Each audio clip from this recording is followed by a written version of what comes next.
Le président Alassane Ouattara et ses promesses. Petit bilan 2010 à 2025. 2010, on nous vendait l'espoir. Emploi pour les jeunes, services publics qui fonctionnent. Regardons les faits, 2010 à 2025.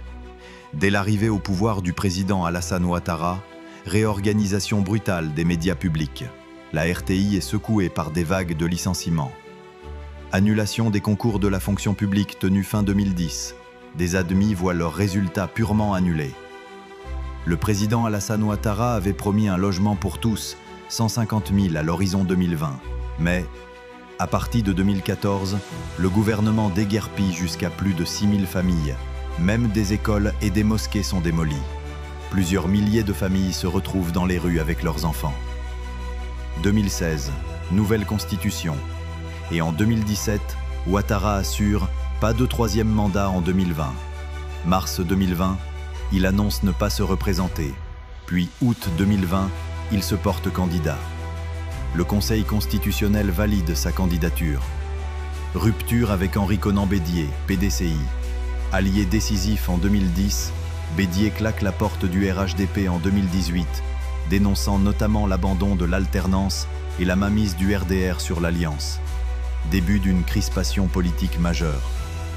Soro poussé à la sortie, 2019.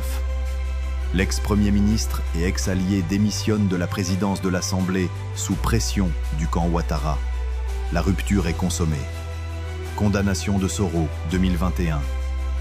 Procès par contumace pour complot, perpétuité prononcée, dans un contexte d'exil et d'instrumentalisation présumée de la justice contre un rival.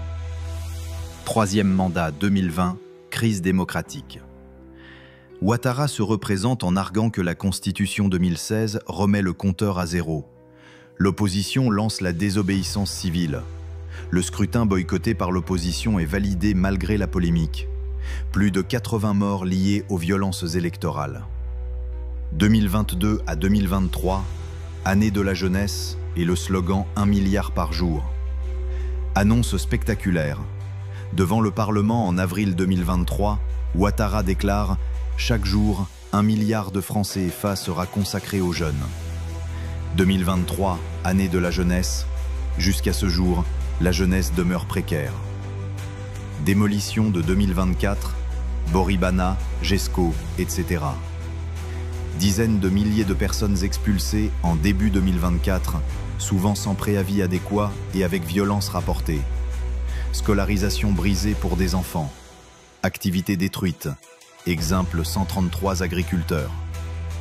L'État promet ensuite 250 000 francs CFA par foyer et terrain, assistance, mais des milliers restent sans solution des mois après.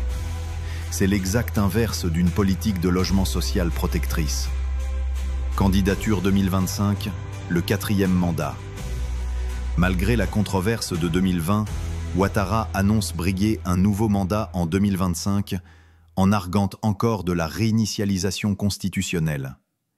Les grandes agences rapportent une scène politique verrouillée, rivaux majeurs disqualifiés et arrestations d'opposants sur fond de manifestations. C'est la perpétuation d'un pouvoir.